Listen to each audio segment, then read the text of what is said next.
how were Monopoly, an international fugitive, Thomas the Tank Engine, and more all connected? In the midst of the Great Depression, a new board game hit shelves throughout America. One that simultaneously distracted players from the desperate times and focused their minds on economic realities. A game unlike any had played before that would go on to change the industry forever. But little did players know that in the 30 years leading up to the game's release, a monopolistic story was slowly unfolding for control of the game itself.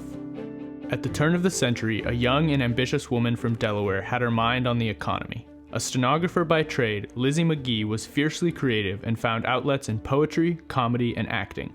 A supporter of political economist Henry George, McGee wanted to help spread his ideas. She was searching for a way to exemplify the beliefs that rents serve to widen the wealth gap between landlords and tenants and promote the benefits of land value-based taxes. And in 1903, inspiration struck. McGee filed a U.S. patent for her design of the Landlord's game. The game was unlike most of the era that played along a linear track. McGee's game centered on a circular track on which players looped the board multiple times in a single playing session. Her game quickly grew in popularity, spreading throughout Delaware and beyond as a fun way to spend a few hours. It became especially popular with economics students and professors at universities. As more people played, variations began popping up. Most notably, a group of Quakers changed the properties to reflect their own neighborhood of Atlantic City, New Jersey. With this humble success, McGee sought to take her game to the next level. In 1909, she approached Parker Brothers in hopes to sell the game, but the idea was rejected as being too complex. Roughly a decade later, with depression taking hold, a struggling heater salesman just north of Delaware in Philadelphia played a version of the Landlord's game. With little prospect of making a name for himself selling heaters, Charles Darrow made a few minor tweaks to the game, changed the name to Monopoly, and began passing it off as his own invention. In 1935, he filed a U.S. patent for Monopoly, which he successfully sold to Parker Brothers the same year. Shortly after the deal, Parker Brothers quietly purchased McGee's patent of the original Landlord's game to ensure they maintained full rights under the law. For this sale, McGee made only $500, while Darrow had negotiated a lucrative sale and royalties deal for himself, making him the first millionaire game designer within a year. McGee spent the rest of her life seeking credit for the game. She died in 1948, having made little progress. At the time of her death, there was no mention of her help in shaping American culture. Many of the critical elements of Monopoly can be found in the Landlord's game, from the fundamental premise and general board design to the taxes and property costs, as well as a corner space sending players to jail. In Monopoly, to exit jail, a player must roll doubles on one of their next 3 turns, pay a $50 fine, or use a get-out-of-jail-free card. Outside the game, this card has become a metaphor to refer to those perceived as above the law.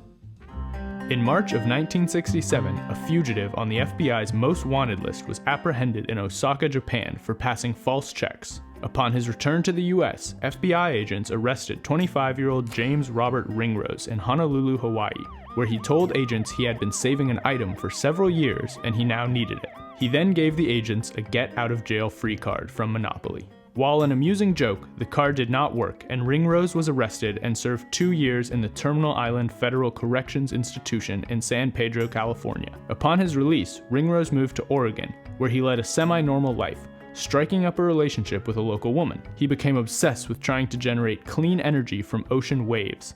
He tinkered and experimented with wave power, and on November 10, 1979, Ringrose set out into the Pacific from Depoe Bay on a handmade ship to track down a lost buoy from his experiments. His failure to return the next day set off a 3-week search by the Coast Guard, who found no signs of him.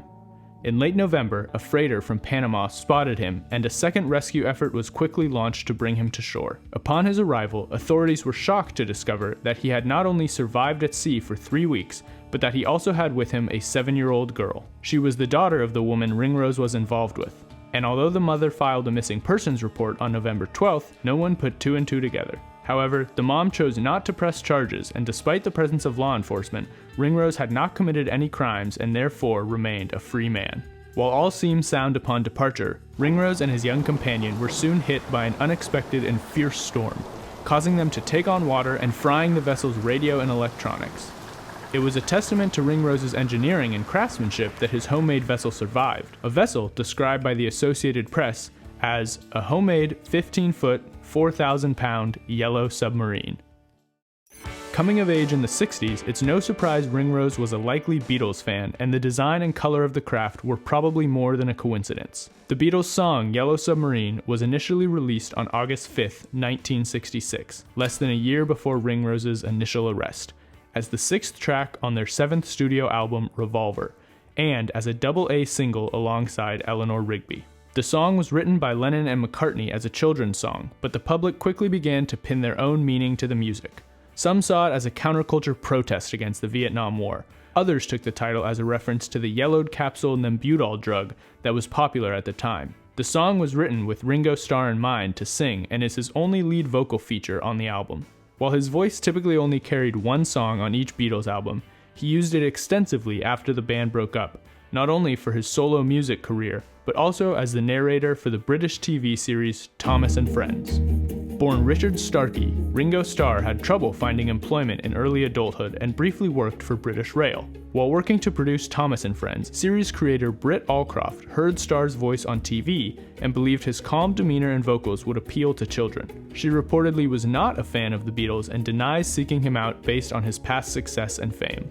Starr was initially reluctant to join the project but changed his mind after reading the Railway series books the show was based on, saying, "I read the books and I thought they were fabulous." He went on to narrate the first two seasons of the show, released in 1984 and 1986 respectively. Led by Starr's voice and anchored by exceptional animation and clever storytelling, the series was a hit with children and received high praise from critics. Despite the success, Starr left the show after the second season to focus on his solo music career with Ringo Starr and his all-star band. Season 3 premiered in 1991, the same year Hasbro purchased Parker Brothers, and Starr was replaced by actor Michael Angelis. Having grown up in Liverpool like Starr, Angelis's voice provided a comparable substitution, and he remained the show's longest-running narrator for 21 years until his departure in 2012. Substituting the voice of Ringo Starr was not entirely new to Angelis, who had an older brother Paul, who was an actor as well, and in 1968 voiced Ringo Starr and Chief Blue Meanie in the film adaptation of Yellow Submarine.